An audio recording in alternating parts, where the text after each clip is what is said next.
1 Samuel അധ്യായം 15. Samuel സാവൂളിനോട് പറഞ്ഞു, തൻ്റെ ജനമായ ഇസ്രായേലിൻ്റെ രാജാവായി നിന്നെ അഭിഷേകം ചെയ്യാൻ കർത്താവ് എന്നെ അയച്ചിരിക്കുന്നു. അതിനാൽ കർത്താവിൻ്റെ വചനം കേട്ടുകൊള്ളുക. സൈന്യങ്ങളുടെ കർത്താവ് അരുളിച്ചെയ്യുന്നു, ഇസ്രായേല്യർ ഈജിപ്തിൽ നിന്ന് പോരുമ്പോൾ വഴിയിൽ വെച്ച് അവരെ എതിർത്തതിന് ഞാൻ അമലേക്യരെ ശിക്ഷിക്കും. ആകയാൽ നീ പോയി അമലേക്യരെയെല്ലാം വധിക്കുകയും അവർക്കുള്ളതെല്ലാം നശിപ്പിക്കുകയും ചെയ്യുക.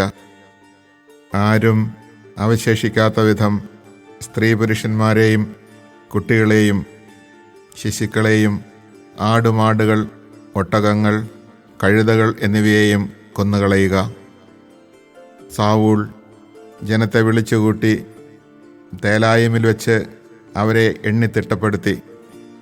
2,00,000 കാലാൾപ്പടയും യൂദാഗോത്രക്കാരായ 10,000 പേരും ഉണ്ടായിരുന്നു. അനന്തരം സാവൂൾ അമലേക്യരുടെ നഗരത്തിൽ ചെന്ന് ഒരു താഴ്വരയിൽ പതിയിരുന്നു. കേന്യരോട് അവൻ പറഞ്ഞു, ഞാൻ നിങ്ങളെ അമലേക്യരോടൊപ്പം നശിപ്പിക്കാതിരിക്കേണ്ടതിന് അവരുടെ ഇടയിൽ നിന്ന് മാറിപ്പോയിക്കൊള്ളുവിൻ. ഇസ്രായേൽ ഈജിപ്തിൽ നിന്ന് പോരുമ്പോൾ നിങ്ങൾ അവരോട് കാരുണ്യം കാണിച്ചല്ലോ. അങ്ങനെ കേന്യർ അമലേക്യരുടെ ഇടയിൽ നിന്ന് മാറി താമസിച്ചു. സാവൂൾ ഹവില മുതൽ ഈജിപ്തിന് കിഴക്ക് ഷൂർ വരെയുള്ള അമലേക്യരെയെല്ലാം സംഹരിച്ചു. അമലേക്യരുടെ രാജാവായ അഗാഗിനെ അവൻ ജീവനോടെ പിടിച്ചു. ജനത്തെ അപ്പാടെ വാളിനിരയാക്കി.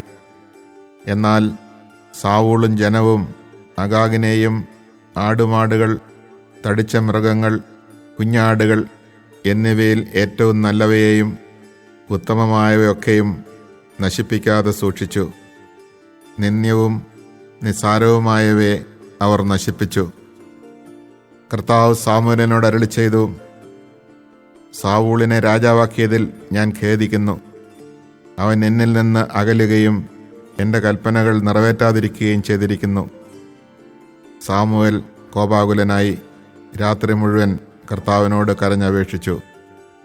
സാവൂളിനെ പ്രഭാതത്തിനു മുൻപേ കാണാൻ സാമുവേൽ നേരത്തെ എഴുന്നേറ്റു. എന്നാൽ സാവൂൾ കാർമലിലെത്തി തൻ്റെ തന്നെ വിജയസ്തംഭം നാട്ടിയിട്ട് ഗിൽഗാലിലേക്ക് മടങ്ങിപ്പോയെന്ന് സാമുവേലിന് അറിവ് കിട്ടി. അവൻ സാവൂളിൻ്റെ അടുത്തെത്തി. സാവൂൾ പറഞ്ഞു, അങ്ങ് കർത്താവിനാൽ അനുഗ്രഹീതനാകട്ടെ. ഞാൻ കർത്താവിൻ്റെ കൽപ്പന നിറവേറ്റിയിരിക്കുന്നു. സാമുവേൽ ചോദിച്ചു, എൻ്റെ കാതുകളിൽ മുഴങ്ങുന്ന ആടുകളുടെ നിലവിളിയും കാളകളുടെ മുക്രയിടലും എന്താണ് അർത്ഥമാക്കുന്നത്? സാവൂൾ പ്രതിവചിച്ചു, ജനം അമലേക്യരിൽ നിന്ന് കൊണ്ടുവന്നതാണ് അവ. നിന്റെ ദൈവമായ കർത്താവിന് ബലിയർപ്പിക്കാൻ അവർ ആടുകളിലും കാളകളിലും നിന്ന് നല്ലത് സൂക്ഷിച്ചു. ശേഷിച്ചവയെ ഞങ്ങൾ നശിപ്പിച്ചു കളഞ്ഞു. നിർത്ത്, സാമുവേൽ പറഞ്ഞു. കർത്താവ് ഈ രാത്രിയിൽ എന്നോട് പറഞ്ഞതെന്തെന്ന് ഞാൻ അറിയിക്കാം. പറഞ്ഞാലും സാവൂൾ പ്രതിവചിച്ചു. സാമുവേൽ ചോദിച്ചു, സ്വന്തം ദൃഷ്ടിയിൽ നിസ്സാരനെങ്കിലും ഇസ്രായേൽ ഗോത്രങ്ങളുടെ നേതാവല്ലേ നീ? ഇസ്രായേലിൻ്റെ രാജാവായി കർത്താവ് നിന്നെ അഭിഷേകം ചെയ്തു. പിന്നീട് കർത്താവ് ഒരു ദൗത്യമേൽപ്പിച്ചുകൊണ്ട് പോയി പാപികളായ അമലേക്യരെയെല്ലാം നശിപ്പിക്കുക, അവർ നശിക്കുന്നതുവരെ അവരോട് പോരാടുക എന്ന് നിന്നോട് പറഞ്ഞു. എന്തുകൊണ്ടാണ് നീ കർത്താവിനെ അനുസരിക്കാതിരുന്നത്? കവർച്ച വസ്തുക്കളുടെ മേൽ ചാടി വീണ് കർത്താവിന് അനിഷ്ടമായത് ചെയ്തത് എന്തിനാണ്? സാവൂൾ പറഞ്ഞു, ഞാൻ കർത്താവിൻ്റെ വാക്കനുസരിച്ചു. കർത്താവ് എന്നെ ഏൽപ്പിച്ച ദൗത്യം ഞാൻ നിറവേറ്റി. അമലേക്യ രാജാവായ അഗാഗിനെ ഞാൻ പിടിച്ചുകൊണ്ടുവന്നു. അമലേക്യരെയെല്ലാം നശിപ്പിച്ചു. എന്നാൽ നശിപ്പിക്കപ്പെടേണ്ട കൊള്ളവസ്തുക്കളിൽ ഏറ്റവും നല്ല ആടുമാടുകളെ നിന്റെ ദൈവമായ കർത്താവിന് ബലിയർപ്പിക്കാൻ ജനം ഗിൽഗാലിൽ കൊണ്ടുവന്നു. സാമുവേൽ പറഞ്ഞു, തൻ്റെ കൽപ്പന അനുസരിക്കുന്നതോ ദഹനബലികളും മറ്റ് ബലികളും അർപ്പിക്കുന്നതോ കർത്താവിന് പ്രീതികരം. അനുസരണം ബലിയേക്കാൾ ശ്രേഷ്ഠം, മുട്ടാടുകളുടെ മേധസ്സിനേക്കാൾ ഉത്കൃഷ്ടം. മാത്സര്യം മന്ത്രവാദം പോലെ പാപമാണ്, മർക്കടമുഷ്ടി വിഗ്രഹാരാധന പോലെയും. കർത്താവിൻ്റെ വചനം നീ തിരസ്കരിച്ചതിനാൽ അവിടുന്ന് രാജത്വത്തിൽ നിന്ന് നിന്നെയും തിരസ്കരിച്ചിരിക്കുന്നു. സൗൽ പറഞ്ഞു, ഞാൻ പാപം ചെയ്തു പോയി. ജനത്തെ ഭയപ്പെട്ട് അവരുടെ വാക്ക് ഞാൻ അനുസരിച്ചു.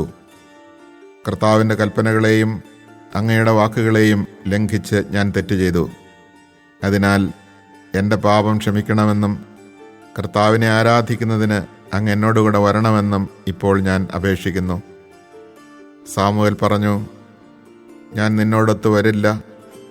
നീ കർത്താവിൻ്റെ വചനം തിരസ്കരിച്ചതിനാൽ ഇസ്രായേലിൻ്റെ രാജാവായിരിക്കുന്നതിൽ നിന്ന് നിന്നെയും അവിടുന്ന് തിരസ്കരിച്ചിരിക്കുന്നു. സാമുവേൽ മടങ്ങിപ്പോകാൻ തിരിഞ്ഞപ്പോൾ സാവൂൾ അവൻ്റെ മേലങ്കിയുടെ വിളിമ്പിൽ പിടിച്ചു നിർത്തി അത് കീറിപ്പോയി. സാമുവേൽ പറഞ്ഞു, ഇന്ന് കർത്താവ് ഇസ്രായേലിൻ്റെ രാജത്വം നിന്നിൽ നിന്ന് വേർപെടുത്തി നിന്നേക്കാൾ ഉത്തമനായ ഒരു അയൽക്കാരന് കൊടുത്തിരിക്കുന്നു. ഇസ്രായേലിൻ്റെ മഹത്തമായവൻ കള്ളം പറയുകയോ അനുതപിക്കുകയോ ഇല്ല. അനുതപിക്കാൻ അവിടുന്ന് മനുഷ്യനല്ലല്ലോ. സാവൂൾ പറഞ്ഞു, ഞാൻ പാപം ചെയ്തു പോയി. എങ്കിലും ഇപ്പോൾ ജനപ്രമാണികളുടെയും ഇസ്രായേല്യരുടെയും മുമ്പിൽ എന്നെ ബഹുമാനിച്ച് അങ്ങയുടെ ദൈവമായ കർത്താവിനെ ആരാധിക്കാൻ എന്നോടൊത്തു വരേണമേ. സാമുവേൽ അവനോടുകൂടെ പോയി. സാവൂൾ കർത്താവിനെ ആരാധിച്ചു. അനന്തരം സാമുവേൽ കൽപ്പിച്ചു, അമലേക്യരുടെ രാജാവായ അഗാഗിനെ ഇവിടെ എൻ്റെ അടുക്കൽ കൊണ്ടുവരിക. അഗാഗ് സന്തുഷ്ടനായി അവൻ്റെ അടുക്കൽ വന്നു മരണം ഒഴിഞ്ഞുപോയല്ലോ എന്ന് ആശ്വസിച്ചു. സാമുവേൽ പറഞ്ഞു, നിന്റെ വാൾ സ്ത്രീകളെ സന്താനരഹിതരാക്കിയതുപോലെ നിന്റെ അമ്മയും സന്താനരഹിതയാവട്ടെ. അനന്തരം സാമുവേൽ ഗിൽഗാലിൽ കർത്താവിൻ്റെ മുമ്പിൽ വെച്ച് അഗാഗിനെ തുണ്ടം തുണ്ടമാക്കി. പിന്നീട് അവൻ റാമായിലേക്ക് പോയി. സാവൂൾ ഗിബെയായിലുള്ള തൻ്റെ വീട്ടിലേക്കും. സാമുവേൽ പിന്നീടൊരിക്കലും സാവൂളിനെ കണ്ടില്ല. അവനെ ഓർത്ത് സാമുവേൽ ദുഃഖിച്ചു. സാവൂളിനെ ഇസ്രായേലിൻ്റെ രാജാവാക്കിയതിൽ കർത്താവ് ഖേദിച്ചു. Chapter 15. Samuel said to Saul, It was I, the Lord, sent to anoint you king over his people Israel.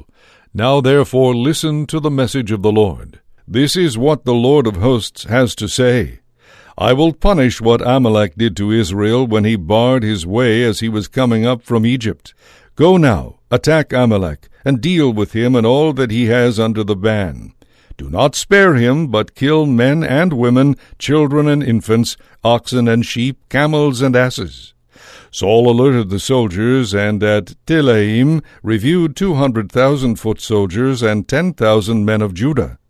Saul went to the city of Amalek, and after setting an ambush in the wadi, warned the Kenites, Come, leave Amalek, and withdraw, that I may not have to destroy you with them, for you were kind to the Israelites when they came up from Egypt. After the Kenites left, Saul routed Amalek from Havilah to the approaches of Shur on the frontier of Egypt. He took Agag, king of Amalek, alive, but on the rest of the people he put into effect the ban of destruction by the sword. He and his troops spared Agag and the best of the fat sheep and oxen and the lambs. They refused to carry out the doom on anything that was worthwhile, dooming only what was worthless and of no account. Then the Lord spoke to Samuel, I regret having made Saul king, for he has turned from me and has not kept my command. At this Samuel grew angry and cried out to the Lord all night. Early in the morning he went to meet Saul, but was informed that Saul had gone to Carmel, where he erected a trophy in his own honor, and that on his return he had passed on and gone down to Gilgal. When Samuel came to him, Saul greeted him, The Lord bless you. I have kept the command of the Lord. But Samuel asked, What then is the meaning of this bleating of sheep that comes to my ears, and the lowing of oxen that I hear? Saul replied, They were brought from Amalek. The men spared the best sheep and oxen to sacrifice to the Lord your God, but we have carried out the ban on the rest. Samuel said to Saul, Stop. Let me tell you what the Lord said to me last night. Speak, he replied. Samuel then said, Though little in your own esteem, are you not leader of the tribes of Israel? The Lord anointed you king of Israel, and sent you on a mission, saying, Go and put the sinful Amalekites under a ban of destruction. Fight against them until you have exterminated them. Why then have you disobeyed the Lord? You have pounced on the spoil, thus displeasing the Lord. Saul answered Samuel, I did indeed obey the Lord, and fulfill the mission on which the Lord sent me. I have brought back Agag, and I have destroyed Amalek under the ban. But from the spoil the men took sheep and oxen, the best of what had been banned, to sacrifice to the Lord their God in Gilgal. But Samuel said, Does the Lord so delight in holocausts and sacrifices as in obedience to the command of the Lord? Obedience is better than sacrifice, and submission than the fat of rams. For a sin like divination is rebellion, and presumption is the crime of idolatry. Because you have rejected the command of the Lord, he too has rejected you as ruler. Saul replied to Samuel, I have sinned, for I have disobeyed the command of the Lord and your instructions. In my fear of the people I did what they said. Now forgive my sin, and return with me, that I may worship the Lord. But Samuel said to Saul, I will not return with you, because you rejected the command of the Lord, and the Lord rejects you as king of Israel. As Samuel turned to go, Saul seized a loose end of his mantle, and it tore off. So Samuel said to him, The Lord has torn the kingdom of Israel from you this day, and has given it to a neighbor of yours who is better than you. The glory of Israel neither retracts nor repents, for he is not man that he should repent. But he answered, I have sinned, yet honor me now before the elders of my people and before Israel. Return with me, that I may worship the Lord your God. And so Samuel returned with him, and Saul worshipped the Lord. Afterward Samuel commanded, Bring Agag, king of Amalek, to me. Agag came to him, struggling and saying, So it is bitter death. And Samuel said, As your sword has made women childless, so shall your mother be childless among women.